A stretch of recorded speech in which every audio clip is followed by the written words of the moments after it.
Okay, great. Really glad to be here. I want to just invite folks. I'm gonna put some like do nows on the screen. So we're not gonna do like a formal introductions time together. So it would be great if you want to share any information in the chat. And also like if you want to rename yourself so people know like maybe the town you're from or the organization you might work with, whatever, however you want people to sort of affiliate you with during this time together. And then just in the chat, if there's anything you want to share like throughout the time we're together, like maybe you have resources or some upcoming events or workshops or things that are relevant to the conversation. Any questions you have, you can post in the chat. We'll go back through those and make sure we get information to people or get your questions answered. So thinking about how we wanted to do these workshops, like we did in a couple of meetings for the Region 1 enrolled communities at the in our time together as regional coordinators so far. We've done a whole online learning series, and we'll put a link into the chat for what that was this past year, the Building Stronger Communities online learning series. That was really much more of a webinar and Q&A format. And this time we really wanted to kind of hone in and do more workshops and be able to provide people with some more tangible information and time to work with some technical experts and program experts to try to get you closer to being able to implement projects. So that usually means like connecting with funding or technical assistance. So this is our first one of what we're calling the Building Stronger Communities like in practice workshop series. So hopefully we can adapt and change and make it work for you all as we go. So for folks who don't know me, I think I know most of you, but I'm Gabe McPhail. I serve as just one of the regional coordinators in Region 1, which is Southern Oxford, York, Cumberland, Sagadahoc, Lincoln, and Knox counties. And we are the coordinators for the Community Resilience Partnership in this Region 1. But I work as part of a collaborative, which is the Region 1 Coordinator Collaborative, the R1CC. I work with Abby Sherwin and Karina Grader at SMPDC, or Southern Maine Planning and Development Commission. Work with Sarah Mills Knapp from GPCOG, or Greater Portland Council of Governments, and Emily Robbie and Laura Graziano from the Lincoln County Regional Planning Commission. So we work together as a collaborative. You have all of us available to you to use as a resource, particularly if you're in one of the regions that their organizations represent. But we're also supported by like many nonprofit and state agency partners. We've got some of our friends and advisory partners on the call. I see Parker here, other folks that we work with on an ongoing basis to provide communities with support and technical expertise. So I want to just quickly go over the workshop format and just sort of how we're hopefully going to have this next hour unfold for us. So we're really trying to, again, like focus on answering your questions, really helping you develop ideas for projects, and particularly around certain funding opportunities. But it's only gonna work if we all participate. So we're gonna be relying on you to be active participants. So we'll try to do our best to follow this timeline after this little intro that I'm giving now. We're really happy to have Jeremy Bell from the Nature Conservancy join us. So Jeremy's going to try to give us a quick sort of nature-based solutions like primer overview, and then likewise happy to have Andrea Perry from the Broadreach Fund on to talk about the Maine Coastal and Marine Climate Action Grant. And then we're going to from there move into workshopping questions, project development, and we'll wrap up by 1, but we're some of us will be able to stay on until 1:15. If there's other things you want to talk about or things that didn't get answered, we can write down any questions that we don't have the answers for, but can go back and try to find those answers and get them to you. So the last thing I'll say before I turn things over to Jeremy is that if you do have questions while either Jeremy or Andrea are presenting, if you could hold those until we do questions after the presentations are done, or you can pop them into the chat, that would be great. Okay, so is everyone all set to start? I'm just gonna make sure folks are. I'm just giving a scan. Okay, everyone looks all set. Okay, Jeremy, I'll stop screen sharing so you can take it on, and I'll turn it over to you, and thank you so much. Great, thank you. Let's see here. Did I unmute? Yes, I did. Okay, cool. Hi, everyone, and thanks, Gabe, for inviting me to join this talk. I'll talk to you quickly about nature-based solutions, just about 10 minutes. I think probably a lot of you, I see a lot of familiar faces on here, actually, including Jody. Hi, it's nice to see you, Jody, who used to be the director of Midcoast Conservancy. Great to see you. So what I want to do is just quickly tell you about NBS to set up the conversation a little bit. And before I do that, the Nature Conservancy, maybe you've heard of it, probably you have.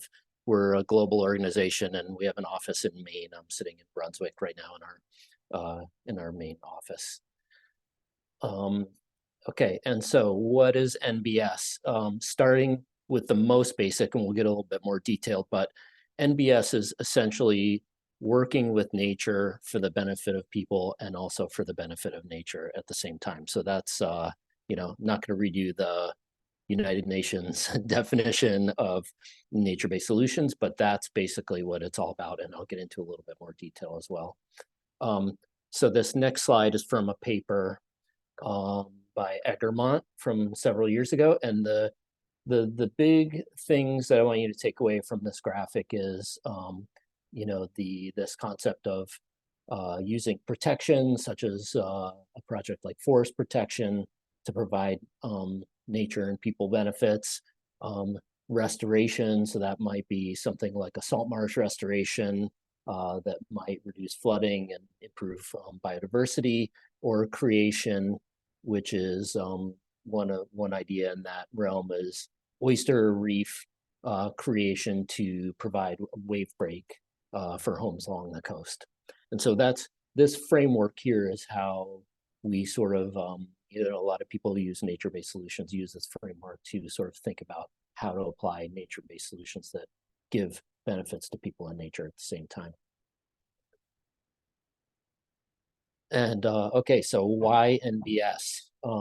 Probably a lot of you have seen, maybe even in your own town, pictures like the one on the left of the blown out culvert. This one happens to be in Hancock County, and that was last year, I want to say. Picture on the right is from Scarborough. That was several years ago, a flood by the clam bake restaurant by Pine Point. But basically, the idea behind NBS is to use, in conjunction with more traditional engineering, to make communities safer, create habitat, improve biodiversity, and also nature-based solutions can be very, very cost-effective to increase safety for communities. And so things like flood risk reduction, water quality improvements, and slowing erosion, those sorts of things. There's a whole bunch of list of benefits that I won't go into, but those are some examples of that. You know, with climate change, these problems that you're seeing in these pictures are only increasing, as we probably have all seen. And so nature-based solutions are becoming a more and more important aspect of our work at the Nature Conservancy. And so just to give you a couple of examples of other projects and the ideas, this is one of the most common ones to address that first Hancock County road blowout. Picture is what we call Stream Smart. It's a technique, and one of the tenets of this stream smart culvert is to let the stream be a stream, and that's the nature-based part of it. You can put in a huge culvert, and it can have a concrete bottom. You could provide the flood benefits, but what you're getting here is you're letting the stream be a stream. All those rocks and boulders and the sand naturally move through the culvert, and so when you build this culvert, you put in rocks and sand that is going to move downstream in the next flood event. But what happens is the rocks, sand, and boulders that are upstream move through the culvert naturally, get deposited there, and so you have the natural system. You have a nice road. It's not going to get blown out in a storm. This culvert could survive a 100-year plus storm here. And a lot of our culverts in the state of Maine look like this one. These older rusty ones. I'm sure you're all aware of that. But that's one of our sort of bread and butter in Maine nature-based projects, is the culvert upgrade. Another really good example, I love this one. This is from Southern Maine. I want to say this is in Saco, but I can't quite remember, so don't quote me. Probably people in Southern Maine will recognize this. But in any case, this is a picture of a dune restoration on the left. It's a little fuzzy, sorry about that. But you can see the dune grasses planted on there. And then this graphic on the right showing you how a dune restoration like this might be built. And the benefits include, of course, it improves the beach, increases the habitat area along there, and then there's a road, and you can see the homes there, and that also improves protection from wave events and that sort of thing. So there are a lot of benefits to be had from projects like this. And these are just a couple of examples that I wanted to show you. There are dozens of types of different nature-based solutions projects, but I wanted to keep it short and sweet, but give you examples that are from Maine. If you want to talk more about NBS, and if we have time later, I'd be happy to share other projects and examples with you. Okay, so moving on. So about our adaptation work, this is a slide from a different presentation that I give on our climate adaptation program.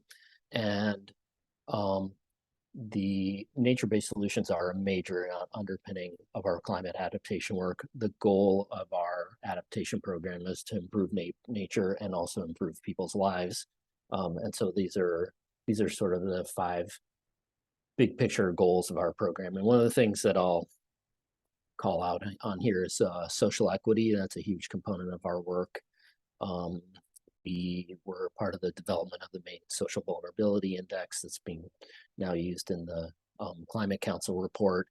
And one of the things about climate change is that the people who are the least responsible for climate change are also the ones that are most affected. And so our principle is to try to always provide not just benefits to communities overall, but specifically to the most marginalized communities and the most needy communities in the state. And I wanted to show you this because it is NBS, and then there are also specific focus areas within that sort of NBS framework that really include people in there as well.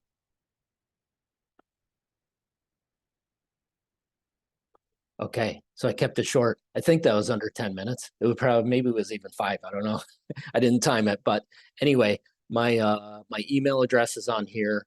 Happy to chat later. Happy to answer questions over email. Gabe, I'll turn it back over to you. And there are actually, I wanted to say, there are a lot of people already on this call who could have easily given this presentation just as well. Jess Riley Moman, I saw you were on there. I don't know if you want to share later about the nature-based solutions document that you just completed a few months ago as well. I think that'd be of interest to people. So anyway, thanks so much, Gabe, for the time, and nice to chat with you all. Look forward to further conversations. Thanks so much, Jeremy. Really appreciate it. And just noting the chat, Laura's dropped in some resources for us that are just some helpful NBS resources. I encourage folks to do the same. Anything you have that you want to add to the conversation, resources or exciting new projects that you're working on that are relevant, that would be great, just so we have another opportunity for sharing information.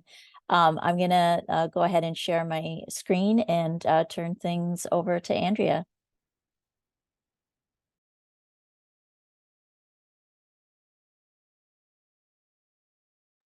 Andrea, I think you're still muted. Yep. There you go. Thank you. Dave. So nice, short and sweet, Jeremy. That was excellent. Thanks. So I will also be relatively brief with my comments so that I can answer lots of questions. So this is a funding opportunity that is in its second year. I work for the Broadreach Fund, and we have been around for a while, and I network with other funders, and in particular, I'm part of a network of environmental funders in Maine. And there's a group there that really has been a subgroup of the environmental funders that has been following Maine's efforts to address climate change.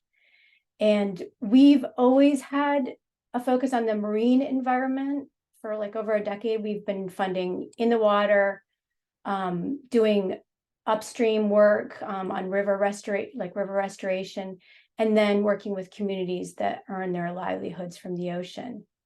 When the state launched its climate plan, we decided to align some of our grant making with that work. And we chose to work on efforts that might not get as much attention from other funders. And we wanted our funding to help secure some of the federal stimulus funds that we knew were going to become available. Our money, once we established the fund, was expanded by another funder, the Builders Initiative. Some of you might be hearing about them. They have been doing grant making in Maine for just a couple of years now, but I've been pleased to work with them, and we really run the Broadreach Fund really runs the whole process, but the Builders has added to the pot of money. After we had the Builders join us, we established a review committee, and that review committee makes the funding decisions, and they really contributed to the actual, the design of the criteria. So I will just look at this slide that Gabe put up.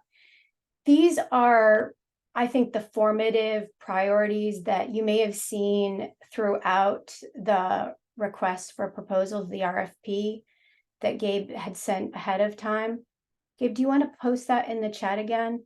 So these are the things that, based on the funding that we did last year, we're really looking for these projects to meet some of these priorities. So we look at projects that are nature-based, some of what Jeremy talked about. I think the ecosystem benefits and the ecosystem-related activities are really the difference that makes us our funding somewhat specific to using nature-based solutions. It's really looking for those ecosystem health outcomes. We are looking at projects that protect habitat, do restoration work. You'll see in the next slide, you don't have to go there yet, Gabe, but we tried to select projects that were focused on a range of landscapes. So salt marshes, seaweed, even near shore vegetation, mapping, data collection, sort of baseline stuff that the state needs to have in order to do ongoing monitoring, to make assessments of how well we're doing on certain sort of goals. So many of the projects that we funded, I felt like were important to do kind of at the initial stages of the launch of the climate plan. So we will see them build over time. And then some of the projects also were around, how do we analyze the data? How do we make sure that water samples that are collected in southern Maine and assessed, they're using the same protocols as testing that's done elsewhere? So sort of forming protocols or methodology that we can use across a state so that databases that are created can look at similar information. And Gabe, you want to go ahead, and I'll talk about a little bit more. So the fund is, we've as I said, we did our first round last year. We got about 30 proposals. We funded 10. The projects mostly were quite on the larger side, but in our range, we're thinking $20,000 to $200,000. People can have a timeline or a grant period that's a year up to 24 months, so 2-year projects. And most of the projects that we funded last year are 2-year projects. So Gabe, you want to go ahead and I'll just sort of talk about a little bit about these. So here's a sample. There's another page to this too, but just to show you kind of the range of funding, we tried to select groups across the state. So they're not, if we were to map them out, there's, it goes all the way to the south into down East Maine. We chose, the projects are very, very collaborative. One of the things I love about some of these groups, and I think sort of, especially even the people that serve on the review committee, this idea that we're all in this together. This is very mission driven. We all want to, take care of Maine. And so there's lots of, there's 3 to 4 to 5 partners that are part of each of these projects. So even though money went to Bates College, there's partners that are also getting funding as part of the Bates project. I'm wondering can you go back one more? The Maine Center for Coastal Fisheries. This is one of the projects that is a little bit of, so in the RFP, we specify that we're not really doing just coastal community construction projects. It's not about, shoring up a parking lot to protect your parking lot from flooding. This one, it's a causeway project, but the Center for Coastal Fisheries was invited in to help inform how to make the rebuild of that causeway that goes underwater when the waters get really rough. But to make that rebuild really benefit the ecosystem and be more habitat oriented. So they're going to work with, fishing community, fishermen, clam diggers, others in the area that will help inform how to make that rebuild something that will have quite a broad impact. We do say in the proposal, in the RFP, that we will fund equipment, but the equipment should be part of like a project. And the Maine Coast Heritage Trust and Bates College are kind of examples of those, where they purchased equipment that does really fine detail measurement of marsh elevation. And both, and there is one there, I think there are a couple of these instruments in the state already, but they are with the Department of Marine Resources or with the DP, and they're not super easy to access. So part of the proposals from Bates and Maine Coast Heritage Trust was to train people in the region to use these instruments, but then also to make them available. Yeah, and then Skowhegan Institute is pretty interesting too. Their project is a little bit out of the marine environment. I mean, it's still part of the marine environment, but they're looking at coastal vegetation and coming up with using drones to actually be able to map and track what exists by using these special lenses that they use to actually identify the different vegetation. And the idea is, once they have this library developed and sort of done some modeling and some piloting work, that this can be done across the state. And then a little project from the town of Kennebunkport in comparison with some dune restoration work. Yeah, and so the deadline is October 12th.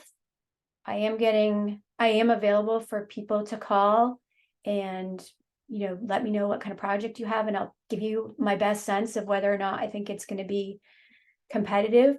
we try to get to the point where, you know, we have a good percentage of projects we can fund. I have no idea how many projects we're going to get.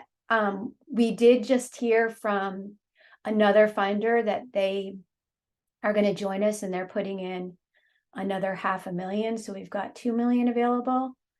So we'll be able to fund a few more projects. Yeah. Great. Thank you so much, Andrea. I really appreciate it. Oh, and I wanted to I'll put another, I think in this, unless someone else put this in, but I'm going to put in your application, in the application that people are creating, we've asked people to refer back to the state plan. But the other resource that I think is really useful is to go back to the coastal and marine working groups recommendations that they submitted. And so this is a link. They're a little hard to find. I find them on the web, but I found those recommendations, and they're really useful to go through because you'll get a good sense of the types of projects that we're seeking.